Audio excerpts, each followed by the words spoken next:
নমস্কার। আজকে আমরা আলোচনা করব ছায়াপথ রেখা কাকে বলে বা হাতের কোন স্থানে থাকে। দেখুন, এই আয়ুরেখা অথবা মণিবন্ধ থেকে যে রেখাগুলো চন্দ্রের দিকে যায় এটাকে আমরা বলছি ছায়াপথ রেখা। এটা আয়ুরেখার থেকেও যেতে পারে বা মণিবন্ধ থেকেও যেতে পারে।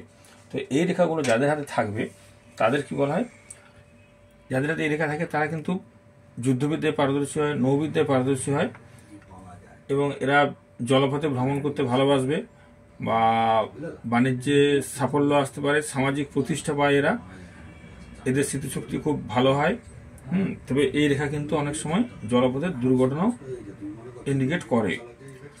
আর সূক্ষ্ম কুটবুদ্ধি সম্পন্ন এরা হয় বা ভ্রমণ খুব ভালো, মানে ঘুরতে খুব ভালোবাসবে, উদার প্রকৃতির কিন্তু হয় এবং অর্থবান, গতিশীল ও খুব বিচক্ষণ ব্যক্তি হয় যদি মণিবন্ধ থেকে চন্দ্রের দিকে এভাবে রেখা যায়, বা এটা অনেক সময় আয়ুরেখার থেকেও এভাবে কিন্তু যায়।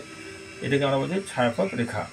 আচ্ছা, এই রেখা যদি বক্রভাবে এবং এখান থেকে উৎপন্ন শুক্রের দিকে চলে যায়, অনেক সময় এই রেখা বক্র শুক্রের দিকে যায়, এবং এই যদি শুক্রের দিকে চলে যায় তাহলে এরা কিন্তু অনেক মেয়েদের ক্ষেত্রে, নারীদের ক্ষেত্রে প্রিয় হয়। আর এরা এদের চরিত্র খুব একটা ভালো বলা যায় না, তবে এরা সকলের প্রিয় হয় এবং ভদ্র হয় এবং অমায়িক ব্যবহার হয়। তবে এরা অনেক তোষামদের দ্বারা স্ত্রী জাতির অনুগ্রহ লাভ করে এবং ভাষার উপরে যথেষ্ট আধিপত্য থাকে এবং খুব ভালো কথা বলতেও এরা পারে। যদি এই ছায়াপথ রেখা বক্রের শুক্রের দিকে যায়, এটা হচ্ছে শুক্রের স্থান, যদি শুক্রের দিকে যায় আর এটা চন্দ্রের দিকে যায়। আচ্ছা, এই ছায়াপথ রেখা যেটা চন্দ্রের দিকে যাচ্ছে তাতে যদি এরকম নক্ষত্র চিহ্ন থাকে তাহলে কি হবে, এরা যথেষ্ট জ্ঞানী হবে এবং খুব সৌভাগ্যবানও হয়। এরা মনের যা বাসনা হয় তা কিন্তু পূরণ হয় এবং সারা জীবন এরা সুভোগ করে থাকে।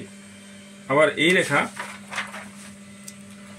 এই চন্দ্রের দিকে যে রেখাগুলো যায়, এই চন্দ্রস্থান, এই রেখাগুলো যদি এরকম অস্পষ্ট হয়, হালকা ভাবে যায় বা এরকম অনেক কেটে কেটে যায়, এবং চন্দ্রের স্থান আয়ুরেখার থেকে বা মণিবন্ধর থেকে রেখা উঠে যদি এরকম কেটে কেটে যায় বা এরকম হালকা অস্পষ্টভাবে যায়, তাহলে এদের কিন্তু শিরদাঁড়াতে সমস্যা হতে পারে, হার্টের সমস্যা হতে পারে বা নার্ভের কোনো সমস্যা হয় বা বাত স্পন্ডাইটিস ইন্ডিকেট করে যদি এরকম হালকাভাবে যায় এবং ভগ্ন ভগ্ন রেখা থাকে।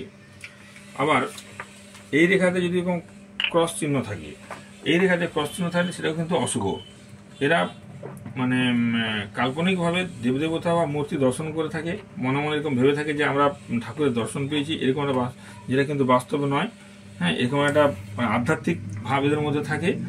আর এরা হচ্ছে সারা জীবন কিন্তু হতাশায় ভুগবে, কোনো কাজ কিন্তু এরা সাকসেস করতে পারবে না। আবার এই রেখা যদি